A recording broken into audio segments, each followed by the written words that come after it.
We've been hearing air raid sirens and explosions across Israeli cities.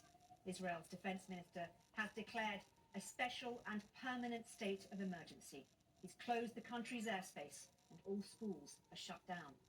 Israeli defense forces say dozens of missiles are being fired into the country. 70,000 reservists have been called up. In Iran, the strikes are across multiple locations.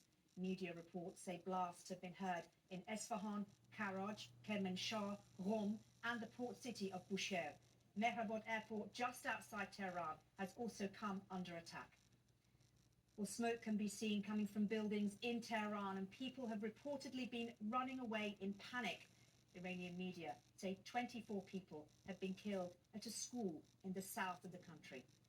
An official has told the Reuters news agency that Tehran's retaliation and response will be crushing. Israeli officials say Iran's supreme leader Khamenei and Iran's president were both targeted. 7 missiles have hit the presidential palace, and there have been strikes around the supreme leader's compound. The attack follows weeks of tension in the region, with US forces massing around Iran. Well, let's take a moment now to listen to what President Trump's statement was from Mar-a-Lago a short time ago. We're going to destroy their missiles and raise their missile industry to the ground. It will be totally, again, obliterated. We're going to annihilate their navy. We're going to ensure that the region's terrorist proxies can no longer destabilize the region or the world. My administration has taken every possible step to minimize the risk to U.S. personnel in the region. Even so, and I do not make this statement lightly, the Iranian regime seeks to kill. The lives of courageous American heroes may be lost, and we may have casualties. That often happens in war. But we're doing this not for now. We're doing this for the future, and it is a noble mission.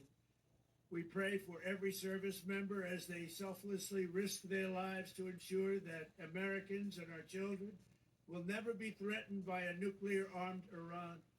We ask God to protect all of our heroes in harm's way, and we trust that with his help, the men and women of the armed forces will prevail. We have the greatest in the world, and they will prevail. To the members of the Islamic Revolutionary Guard, the armed forces, and all of the police, I say tonight that you must lay down your weapons and have complete immunity, or in the alternative, face certain death. So, lay down your arms. You will be treated fairly with total immunity, or you will face certain death. Finally, to the great, proud people of Iran, I say tonight that the hour of your freedom is at hand. Stay sheltered. Don't leave your home. It's very dangerous outside. Bombs will be dropping everywhere. When we are finished, take over your government. It will be yours to take. This will be probably your only chance for generations. For many years, you have asked for America's help, but you never got it. No president was willing to do what I am willing to do tonight. Now you have a president who is giving you what you want. So let's see how you respond. America is backing you with overwhelming strength and devastating force. Now is the time to seize control of your destiny and to unleash the prosperous and glorious future that is close within your reach. This is the moment for action.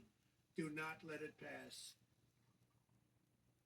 Well, let's cross live now to John Donison in Jerusalem, David Willis in Washington, and Barbara Plett-Usher in Doha. Let's start with you, John, in Jerusalem. And we've heard from Benjamin Netanyahu that in his eyes, this attack is to remove an existential threat to Israel.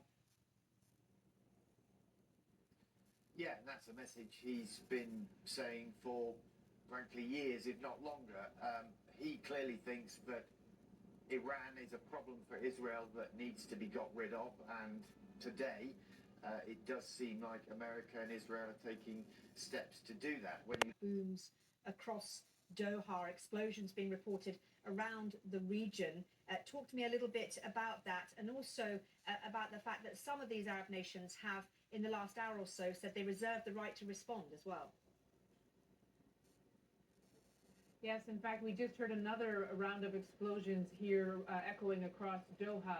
The Qataris are saying that they have intercepted several waves of missiles now.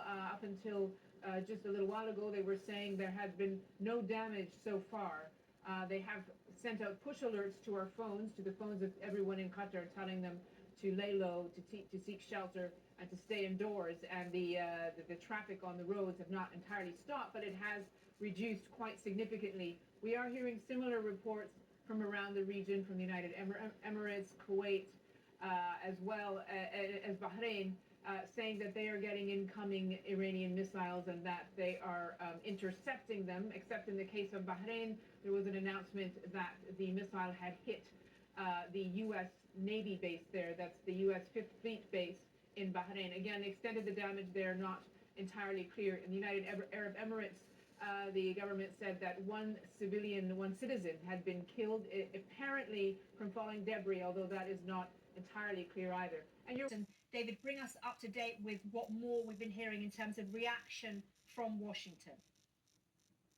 Well, it's a little after 7 o'clock in the morning here, Mariam, and Americans are waking up to news of this major operation in the Middle East, Operation Epic Fury, carried out on the orders of a president who, of course, campaigned to spare this country from so-called forever wars, and who was openly critical of one of his Republican presidential predecessors, George W. Bush, for the immersion in the conflict in Iraq that the United States became involved in. Well, that same president that criticized his predecessors for their inaction has now staged this massive and ongoing operation, as he called it in that video address this morning, going to the lengths of saying that this could lead to American casualties, and doing all of this without the approval